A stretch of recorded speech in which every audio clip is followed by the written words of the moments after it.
on va être dans la naïveté. Exactement, parce que on va reprendre une question qui m'a été posée tout simplement par ma fille. Et ma fille m'a demandé, mais papa, finalement, c'est quoi la télépathie? Alors, Encore faut-il qu'on connaisse ça, la télépathie. alors, qu'est-ce que c'est qu'un télépathe? Eh bien, c'est quelqu'un qui arrive à communiquer tout simplement par la pensée. Donc, qui rentre en communication avec les autres personnes, avec la télépathie. Alors, vous le savez certainement, mais en fait, à l'âge de 20 ans, on connaît en moyenne, de manière active et passive, 15 000 mots. Alors, on en pratique de manière très, très usuelle 3 000 à 5 000. Quelqu'un de 20 ans à Amos pratique en moyenne entre 3 et 5 000 mots, mais il en a 10 000 de manière passive. Alors, dans le dictionnaire, pour ceux qui ne le savent pas, il y a en moyenne 60 000 mots. Dans un gros dictionnaire, il y en a 100 000. Donc, ça veut dire qu'il y en a une grande partie, à savoir qu'on utilise peut-être 15% du vocabulaire de la langue française. Et beaucoup qu'on ne connaît pas. Voilà. Si on en a 15%, ça veut dire que tout le reste, 85% est quasiment inconnu. Mais si on fait à l'âge de 20 ans, je connais 15 000 mots, ça veut dire qu'en moyenne, on apprend 2 à 3 mots par jour jusqu'à l'âge de 20 ans.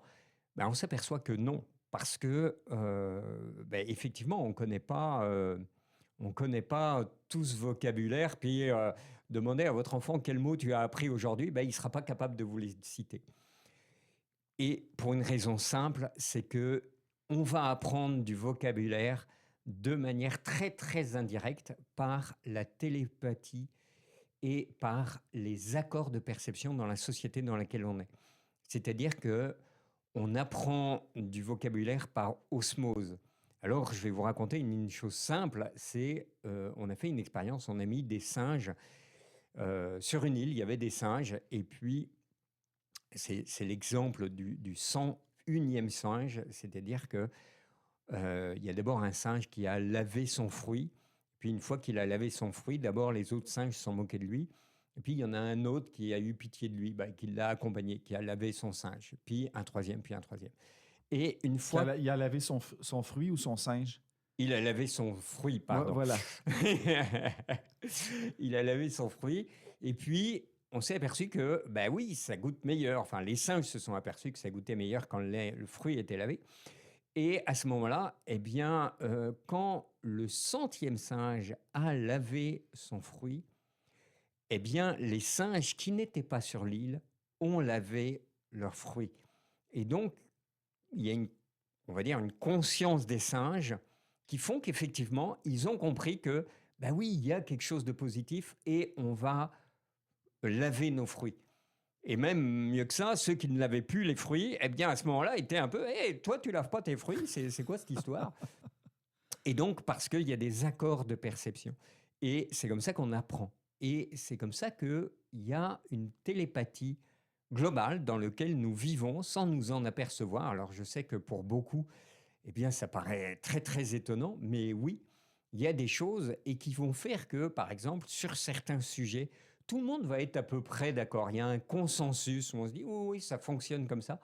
Alors que même, on n'est pas du tout spécialiste du sujet, on n'est pas connaissant du sujet, mais on va avoir un peu une conscience globale approchante.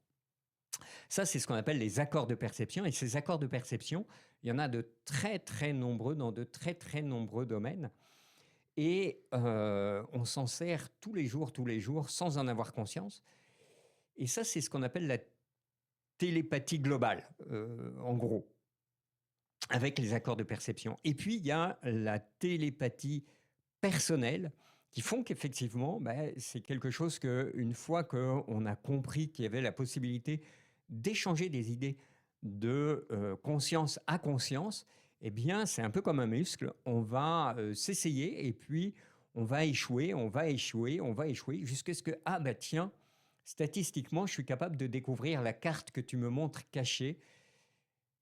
Ben, Plus souvent qu'autrement. au lieu d'arriver à 1/50, ben tiens, j'en ai 1/10.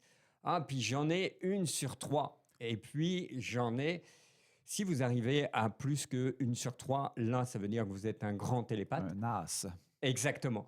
Mais c'est comme un muscle. Il faut s'exercer à travailler ce muscle. Alors pourquoi on parle de télépathie dans le monde des idées? Eh bien, c'est comme ça que l'on perçoit les idées. C'est-à-dire que ces idées sont dans l'air et elles viennent à nous à travers la télépathie. Et on croit que c'est nous, mais en réalité, ce sont les idées qui viennent nous envahir, nous posséder et nous pousser à faire telle ou telle action parce que elles veulent s'incarner.